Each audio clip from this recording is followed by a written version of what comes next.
Comment faire un commentaire composé sur un extrait de roman? Je vais vous montrer pas à pas comment appliquer ma méthodologie sur un extrait du Père Goriot, le roman de Balzac. Pas besoin d'avoir lu le roman pour suivre ma vidéo, ce n'est qu'un support dont je vais me servir pour appliquer ma méthode. Ma méthodologie contient 5 grilles de lecture et toute une série de conseils pour réaliser le plan, la problématique, l'intro et la conclusion. Balzac, le Père Goriot, chapitre 3, Trompe la mort. Je rappelle le contexte. Dans la pension Vauquer où vit le Père Goriot, on trouve un personnage haut en couleur, Vautrin, qui se cache sous cette fausse identité car c'est un bagnard en fuite, qui s'appelle en réalité Jacques Collin et qui est connu par le surnom Trompe la mort. Notre passage est un coup de théâtre. Les policiers viennent arrêter Vautrin qui décide de se rendre sans résister. Je vous laisse mettre pause si vous voulez lire cet extrait. Vous pouvez aussi vous rendre en description pour télécharger le document PDF. Première grille, la structure du texte. Comme nous ne sommes pas dans un texte versifié, pas de métrique à analyser, pas de rime. Par contre, le découpage en 2 paragraphes bien visibles illustre parfaitement le changement de l'attitude de Vautrin démasqué. Balzac raconte un coup de théâtre. Je vous propose de noter toutes nos trouvailles sur une feuille de brouillon. Les paroles rapportées ressortent avec la typographie. Tu n'es pas dans tes jours de politesse. Puis, ça te la coupe, monsieur l'enfonceur. C'est ce qu'on appelle du discours rapporté direct. Les paroles sont rapportées telles quelles, entre guillemets, ou derrière un tiret long comme ici.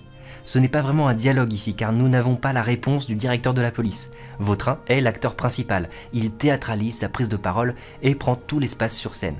Malgré des enjeux très importants pour lui, Vautrin réussit à dédramatiser la situation.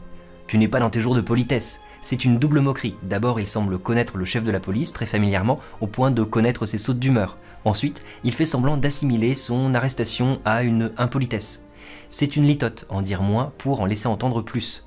Balzac nous montre une scène de confrontation entre un ancien forçat et le chef de la police. Il joue avec les codes du roman populaire. À l'époque où Balzac écrit Le Père Goriot en 1835, on ne peut pas encore véritablement parler de roman policier, mais les journaux publient en feuilleton des histoires de criminels qui passionnent le public. François Vidocq, ancien forçat devenu chef de la sûreté française, publie ses mémoires en 1828 et sert de modèle à Balzac pour le personnage de Vautrin. Le passage se termine sur un mot d'esprit de Vautrin, ça te la coupe. On peut penser à l'expression « couper le sifflet ». Par moquerie, l'ancien forçat renvoie le directeur de la police au rôle d'un agent de circulation. Malgré son état d'arrestation, Vautrin continue de dominer verbalement et symboliquement la situation. Autre type de discours rapporté. Un murmure admiratif retentit dans la salle.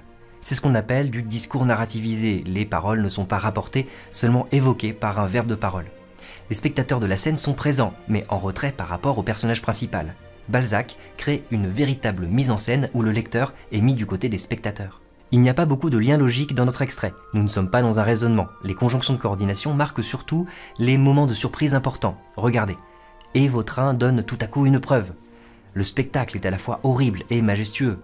Et la vapeur qui soulèverait des montagnes est dissoute en un clin d'œil. Il se mit à sourire et regarda sa perruque.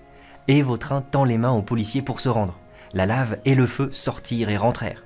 Nous aurons l'occasion de parler davantage de tous ces effets, mais déjà, ces conjonctions de coordination manifestent la volonté de Balzac de mettre en scène ce coup de théâtre de manière spectaculaire, en préparant ces effets de surprise. Ce roman de Balzac s'inscrit dans un ensemble gigantesque qui s'appelle la comédie humaine, où Balzac classifie ses romans en grandes divisions, scènes de la vie privée, scènes de la vie politique, etc. L'aspect théâtral de la vie en société structure toute l'œuvre de Balzac. Deuxième grille de lecture, les personnes et les sujets. Tout d'abord, quels sont les personnages en présence ? Collin, c'est-à-dire Vautrin, dit Trompe la mort. Le véritable nom du personnage est aussi le premier mot de notre passage. Il est présent ensuite à travers tout l'extrait, notamment à travers la 3e et la 1re personne du singulier. C'est le personnage principal de la scène, il occupe le premier rôle. Nous avons ensuite les policiers et le chef de la police. Dans le premier paragraphe, les policiers ne sont présents qu'à travers le chien de chaque arme. C'est ce qu'on appelle une métonymie. On désigne une chose ou une personne avec un élément proche, comme une partie ou un accessoire. Le chien du pistolet, c'est-à-dire la partie qui percute la poudre, représente en fait le policier. Les policiers sont en fait réduits à presque rien. Malgré la situation critique, Vautrin continue de dominer la situation.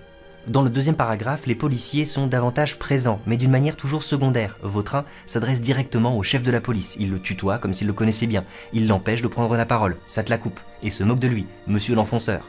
Et enfin, il apostrophe les gendarmes à la cantonade, messieurs les gendarmes, et leur dit même comment faire leur travail avec un impératif, mettez-moi les menottes. Tous ces éléments montrent que la police, normalement en position de force, est symboliquement dominée par Vautrin. À la fin du passage, le chef de la police est carrément désigné par une périphrase très complète, le célèbre directeur de la police judiciaire. C'est une tournure journalistique qui donne le titre précis du personnage et met en valeur les informations rapportées. C'est aussi le procédé du roman populaire qui relate les aventures de personnages qui se confrontent au sommet. Balzac s'amuse avec la dimension romanesque de son projet. Il crée une galerie de personnages et chacun semble avoir une vie propre. Vautrin laisse entrevoir tous les romans d'aventure qui ne seront jamais écrits sur lui. Les verbes de perception sont associés aux verbes psychologiques. Regardez, comprendre et voir briller, refroidir et sourire. Le lecteur peut ainsi suivre les émotions à travers les perceptions du personnage. Ces verbes permettent de créer un jeu sur les points de vue. Toutes les personnes présentes sont témoins des attitudes de Vautrin, regard, sourire. Le lecteur partage cette position de spectateur. Les autres personnages, les pensionnaires, ne sont que des spectateurs passifs. C'est notamment visible parce qu'ils ne sont pas sujets des phrases. Regardez, la physionomie de Vautrin présenta un phénomène. On comprend donc que tous les regards sont braqués sur lui. Le murmure admiratif retentit dans la salle. Il est provoqué par la promptitude avec laquelle la lave et le feu sortirent et rentrèrent de ce volcan humain. C'est encore Vautrin qui est au centre des regards, c'est lui qui a le rôle principal. On peut tout de suite creuser la métaphore filée. Vautrin est comparé à un volcan humain, il est bouillonnant. L'énergie du personnage est donc comparable au feu et à la lave qui sont projetés hors du volcan. L'énergie du personnage est une véritable force de la nature. L'adjectif haute est inclus dans une structure superlative, la preuve de la plus haute puissance humaine. Cela annonce tout de suite que Balzac rapporte cette scène pour son exemplarité. Dans la préface de la Comédie humaine, Balzac explique qu'il a une ambition encyclopédique. La société ne fait-elle pas de l'homme, suivant les milieux où son action se déploie, autant d'hommes différents qu'il y a de variétés en zoologie? Balzac observe des variétés humaines pour les épingler comme des spécimens plus ou moins rares. Avec Vautrin, Balzac enrichit sa comédie humaine avec un type humain phénoménal, stupéfiant. Vautrin est un personnage romanesque, sublime, capable de commanditer un meurtre pour sauver la veuve et l'orphelin. Au début du roman, il propose à Eugène de Rastignac un marché. Eugène épouse Mademoiselle Taillefer et lui s'occupe de la rendre héritière d'une fortune. Mais Eugène refuse. Dans la suite de la comédie humaine, bien après l'histoire du Père Goriot, Rastignac réussira par d'autres moyens, le trafic d'influence, la spéculation. Dans le monde de Balzac, les personnages vraiment romanesques ne le restent pas. Ils finissent au bagne ou bien perdent leurs illusions et deviennent des hommes d'affaires. Troisième grille de lecture, l'espace et le temps. Tout d'abord, quelle est la valeur des temps employés? La plupart des verbes sont au passé simple. Cela permet de raconter des actions ponctuelles et brèves dans le passé. L'absence totale de verbes à l'imparfait indique que tout notre passage raconte un événement exceptionnel, mis en avant et complètement dépourvu de description. C'est véritablement un coup de théâtre. L'impératif « mettez-moi les menottes » et les présents d'énonciation « je prends à témoin, je ne résiste pas, ça te la coupe » montrent un personnage qui dirige l'action, presque comme un metteur en scène. C'est Vautrin qui a le rôle principal. Nous voyons également surgir trois participes présents qui forment des gérondifs. Cette fois-ci, ce sont les attitudes de Vautrin qui sont montrées. Il voit briller les pistolets, il fait un simple signe de la tête au policier, il défie le chef de la police d'un regard. Ces simples gestes font à chaque fois progresser l'action à des moments cruciaux de la scène. Tout se passe comme si l'énergie de Vautrin était projetée par ses attitudes et surtout par son regard. Le conditionnel est associé au présent de vérité générale pour expliquer un phénomène scientifique. Une goutte d'eau suffit à dissoudre la vapeur qui pourrait soulever des montagnes. C'est une métaphore. L'énergie de Vautrin est comparée à cette vapeur très puissante, mais sa volonté est comparée à une goutte d'eau qui agit en un clin d'œil. Ces métaphores montrent que l'énergie de Vautrin s'apparente à une force de la nature. En même temps, cette métaphore scientifique confère à l'énergie de Vautrin un aspect insaisissable, de la vapeur, une goutte d'eau. Avec ces images, Balzac nous donne à voir un phénomène qui est normalement invisible. Le contraste énorme entre les montagnes au pluriel et la goutte d'eau au singulier, la présentation superlative de cette métaphore qui annonce la plus haute puissance humaine, tout cela correspond à une hyperbole, une figure d'exagération qui amplifie le propos. Malgré l'image scientifique, le phénomène est impossible. La vapeur d'une chaudière ne pourrait pas soulever une montagne. Balzac passe par des images surnaturelles pour construire une atmosphère fantastique. À travers ce texte, certains mouvements sont gigantesques. La lave et le feu sortirent et rentrèrent dans ce volcan. De même ici, c'est un phénomène géologiquement impossible. La lave ne fait jamais demi-tour. Balzac compare ainsi la volonté humaine à une force plus grande que les lois naturelles elles-mêmes. Malgré le réalisme des situations, cette métaphore extraordinaire nous fait entrer dans un monde fantastique et surnaturel. Cependant, cette dimension surnaturelle ne dépasse pas le niveau métaphorique. Dans la réalité, quand on regarde les verbes d'action, les mouvements sont très faibles. Il se met à sourire, il tend ses mains, il fait un signe de tête. Cet écart entre les images et la réalité révèle la volonté de Balzac de nous montrer une énergie invisible cachée sous de simples actes. Les indications temporelles insistent sur la brièveté de la scène. Tout à coup, en un clin d'œil, rapide comme un éclair, la promptitude. C'est cela qui provoque l'admiration des spectateurs. Cette vitesse met en valeur le coup de théâtre. Quatrième grille de lecture, la syntaxe et le rythme. Deux phrases très courtes se démarquent dans notre passage. Horrible et majestueux spectacle est en plus une phrase exclamative. C'est une marque de subjectivité du narrateur lui-même qui agit comme un metteur en scène. Il oriente à l'avance le regard des spectateurs. Deuxième phrase courte, il se mit à sourire et regarda sa perruque. La perruque est un objet qui symbolise le masque de Vautrin. Elle est tombée sous le coup donné par le chef de la police en arrivant. Ce symbole insiste sur la transformation physique du personnage de Vautrin. Le bonhomme jovial est devenu un dangereux repris de justice. C'est presque une métamorphose magique qui s'opère sous nos yeux. Les images subliminales du texte dévoilent une dimension fantastique sous le réalisme de la scène. Deux phrases sont particulièrement longues. Elles coïncident avec les deux parties de la métaphore filée. La longueur des phrases manifeste une évolution progressive des images utilisées. Vautrin est d'abord comparé à une chaudière, puis carrément comparé à un volcan humain. Cette transformation démesurée va également dans le sens d'un univers fantastique caché sous la réalité. Cinquième grille de lecture, les images. Le champ lexical de la justice est présent à travers tout le texte. Preuves, police de sûreté, menottes, poussettes, témoins, forçats, police judiciaire. Dans un premier degré de lecture, notre passage raconte une scène typique de roman policier. Balzac a étudié le droit et a travaillé comme clerc de notaire. Il utilise toute cette expérience pour mettre en scène les drames humains de ses romans. Cela explique aussi l'importance du théâtre dans son œuvre. Le tribunal n'est-il pas aussi un peu une scène de théâtre? Le fait que Vautrin connaisse précisément les méthodes d'arrestation, menottes ou poussettes, montre qu'il a déjà une bonne expérience du système judiciaire. Ancien forçat, il a déjà été arrêté, jugé et envoyé au bagne. Ses moyens d'entraver les mains du personnage contrastent avec la liberté et la force de ses attitudes, son regard, son signe de tête. Malgré sa position critique, Vautrin reste maître de la situation. Un autre champ lexical, celui des sciences naturelles, est très présent à travers le texte. Phénomènes, vapeur fumeuse, dissous, gouttes d'eau, froidis, lave, feu, volcan. Les métaphores utilisées par le narrateur empruntent au domaine scientifique. Il insiste même sur l'évidence de ces images avec une structure restrictive, un phénomène qui ne peut être comparé qu'à celui de la chaudière. Balzac observe des phénomènes naturels et Vautrin lui offre l'exemple d'une force de la nature. Les adjectifs horribles et majestueux qualifient le spectacle, et pourtant on peut se demander s'ils ne concernent pas en fait le personnage de Vautrin. Ce serait une figure d'hypallage. Les adjectifs associés à un nom déteignent sur un autre nom. Le spectacle horrible et majestueux désigne en fait Vautrin à la fois horrible et majestueux. Avec ce procédé, Balzac construit un personnage romanesque plein de contradictions. En effet, les adjectifs horribles et majestueux ne sont pas associés habituellement. C'est ce qu'on appelle un paradoxe, une alliance d'idées qui choque le sens commun. Ce paradoxe illustre justement le regard effaré des spectateurs. Du côté de l'horreur, ils réalisent que leur voisin de palier, également résident de la pension Vauquet, est un célèbre forçat évadé. Du côté majestueux, Vautrin montre une grandeur d'âme exceptionnelle et se rend avec panache. Depuis le début du roman, le personnage de Vautrin est double, franc mais insaisissable, serviable mais redouté, loyal mais dangereux. Certaines sonorités accentuent les passages importants de notre extrait. L'allitération, c'est le retour d'un son consonne. Les allitérations en R illustrent les deux métaphores de la chaudière et du volcan. Chaudière, vapeur, soulèverait, froide, froidit, rage, réflexion rapide, éclair, sourire, regarda, perruque. Puis, dans la deuxième métaphore, promptitude, sortir, rentrer, retentit. Ces allitérations illustrent ces phénomènes naturels prodigieux. Des allitérations en M viennent imiter le murmure admiratif des spectateurs.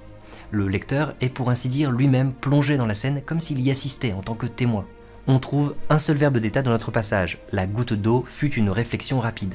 Avec cette métaphore, Balzac revivifie l'expression « garder son sang-froid ». La réflexion abstraite est représentée par une sensation concrète, le froid.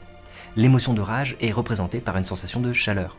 Cela illustre le combat intérieur de Vautrin, c'est une énergie invisible qui se retient d'exploser. La métaphore de la chaudière est accentuée par une comparaison figée, comme un éclair. La rapidité et la promptitude sont également comparées à un phénomène naturel impressionnant. Quelques petites métaphores sont des mots d'esprit de Vautrin quand il s'adresse au chef de la police. Monsieur l'enfonceur peut avoir deux sens.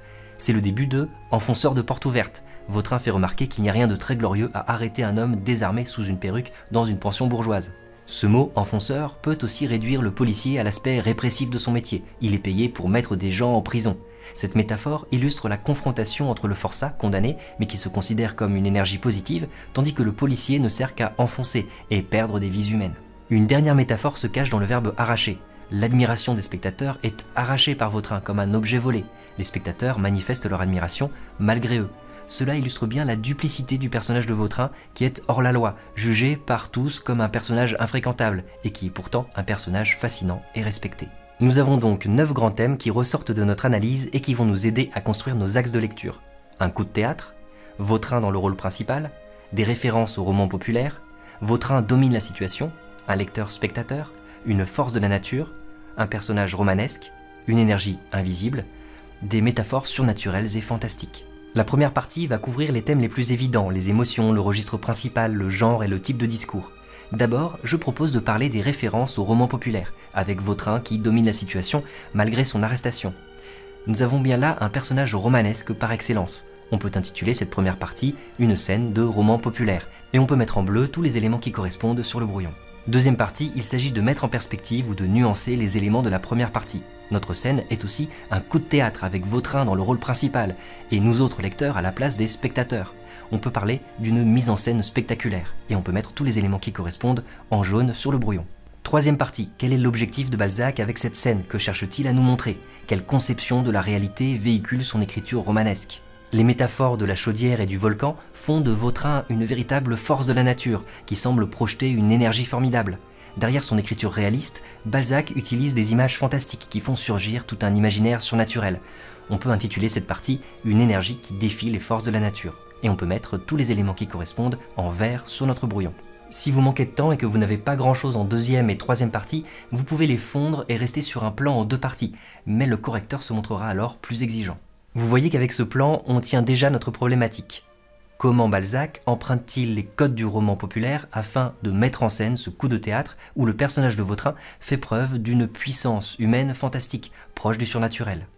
Et vous voyez que cette problématique articule nos trois parties, les références au roman populaire, le coup de théâtre et l'aspect fantastique des métaphores, mais aussi le comment, le quoi et le pourquoi. Avant de passer à la rédaction, nous allons organiser chaque partie. D'abord pour la première partie, une scène de roman populaire. Nous allons garder uniquement les éléments en bleu. Regardez, trois sous-parties se détachent. Des références au roman populaire, Vautrin domine la situation, un personnage romanesque. On peut ensuite réorganiser les arguments en supprimant les plus faibles et en gardant les meilleurs pour la fin. En effet, rien ne nous oblige à parler absolument de tout. Les grilles de lecture servent surtout à vous donner de la matière et à faire émerger les meilleures idées. Pour la deuxième partie, une mise en scène spectaculaire, nous allons garder uniquement les éléments en jaune. Nos trois sous-parties apparaissent. Un coup de théâtre, Vautrin dans le rôle principal, un lecteur spectateur. Et on réorganise les arguments en supprimant les plus faibles et en gardant les meilleurs pour la fin. Pour la troisième partie, une énergie qui défie les forces de la nature. On garde les éléments en vert et on organise enfin nos trois sous-parties. Une force de la nature, une énergie invisible, des métaphores surnaturelles et fantastiques. Et je vous laisse comme d'habitude organiser les arguments. Nous sommes maintenant prêts à rédiger l'introduction et nous avons d'abord besoin d'une accroche en rapport avec notre développement, une accroche qui insiste sur le personnage de Vautrin. On peut par exemple parler de Vidocq. Pour créer le personnage de Vautrin, Balzac s'inspire de Vidocq, un ancien forçat devenu chef de la sûreté française et qui publie ses mémoires en 1828. Ensuite, on relie le roman à cette anecdote, ce qui nous permet de faire une description rapide de l'œuvre. Vautrin est en effet un personnage haut en couleur qui va contribuer tout autant que le père Goriot au destin du jeune Eugène de Rastignac. Maintenant, on peut situer le passage dans l'œuvre. Dans notre passage, la police arrive dans la pension Vauquet. Coup de théâtre, Vautrin est un forçat évadé surnommé Trompe-la-Mort. Et, à la surprise de tout le monde, il décide de se rendre. On passe à la ligne avec un alinéa et on recopie la problématique. Comment Balzac emprunte-t-il les codes du roman populaire afin de mettre en scène ce coup de théâtre où le personnage de Vautrin fait preuve d'une puissance humaine, fantastique, proche du surnaturel? On passe alors à la ligne avec un alinéa et on annonce le plan. D'abord, nous allons voir que Balzac emprunte cette scène d'arrestation aux traditions du roman populaire. Puis, nous verrons que cette scène est aussi un coup de théâtre soigneusement mis en scène. Enfin, des métaphores illustrent l'énergie de Vautrin comme une force surnaturelle. Je vous conseille de toujours utiliser des liens logiques pour annoncer chaque partie, dans 3 phrases différentes. N'hésitez pas à conserver ces tournures de phrases à la première personne du pluriel.